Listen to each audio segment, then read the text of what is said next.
প্রত্যেক বছরের ন্যায় দুর্গাপুজোর শান্তি শৃঙ্খলা বজায় রাখতে পুলিশ প্রশাসন জারি করে গাইডলাইন। এবারও তার ব্যতিক্রম হয়নি। রাজ্য জুড়ে ইতিমধ্যে পুলিশ প্রশাসন দুর্গাপূজার বিশেষ গাইডলাইন জারি করেছে। বিভিন্ন জায়গায় পুজো কমিটিগুলির সঙ্গে বৈঠকও শুরু হয়েছে পুলিশের। সোমবার অন্ডাল থানার উখড়াবাড়ির উদ্যোগে উখড়ার কমিউনিটি হলে এলাকার 19টি পুজো কমিটির সঙ্গে বৈঠক করলেন পুলিশ প্রশাসনের কর্তারা।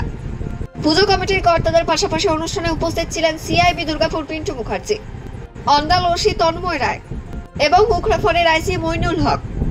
এই দিনের অনুষ্ঠানে পুজো কমিটিগুলোকে দুর্গাপূজায় কি কি গাইডলাইন মেনে চলতে হবে সেই বিষয়ে আলোচনা করা হলো। পাশাপাশি আসানসোল দুর্গাপুরে যে পুজো ফেস্টিভ্যাল হয় তাতে কোনো দুর্গাপুজো কমিটি অংশগ্রহণ করতে ইচ্ছুক হলে উখড়াফাড়িতে গিয়ে বিস্তারিত জানার জন্য আমন্ত্রণ জানানো হয়।